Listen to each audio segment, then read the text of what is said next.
They didn't just misinterpret Christianity, they weaponized it. They took a faith built on humility, sacrifice, mercy, and radical love and turned it into a loyalty program for power. Jesus flipped tables. They built stages. Jesus said, "Give to the poor." They said, "Send your tithe so the pastor can buy a jet." Jesus warned about wealth. They taught prosperity gospel. Jesus said, "Love your neighbor." They asked for your blind allegiance to politicians, nations, and wars that Christ would have wept over.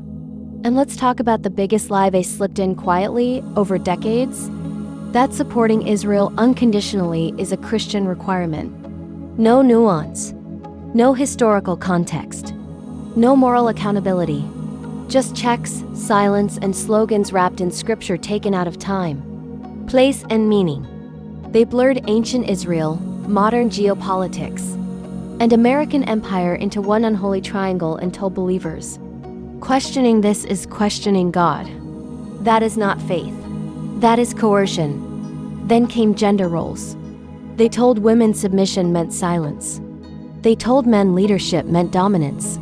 They sold a version of biblical family that looks suspiciously like 1950s American patriarchy with none of the mutual service, shared burden, or radical partnership actually described in the Bible.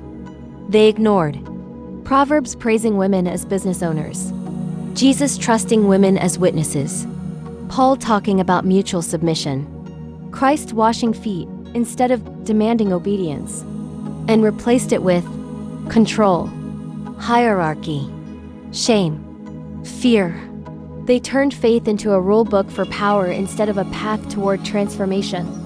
And worst of all, they used Christianity to excuse hatred. They told people it was righteous to exclude, holy to condemn, godly to mock the poor, the immigrant, the addicted, the traumatized. They taught believers to punch down and call it discernment. That's not Christianity. That's spiritual abuse. Christianity was never meant to be a shield for cruelty, a pipeline for political donations, or a justification for bombs, borders, or billionaire pastors. It was meant to unsettle power, to protect the vulnerable, to demand accountability from the strong. And here's what they didn't expect. People actually read the Bible. People notice the disconnect. People realize the Jesus they were taught to worship wouldn't recognize the institutions speaking in his name. So now the same systems cry, people are losing faith. No, people are losing trust in the middlemen. Faith isn't dying. The grift is. And the more they double down on fear, nationalism, misogyny, and selective scripture, the clearer it becomes they weren't protecting Christianity. They were using it.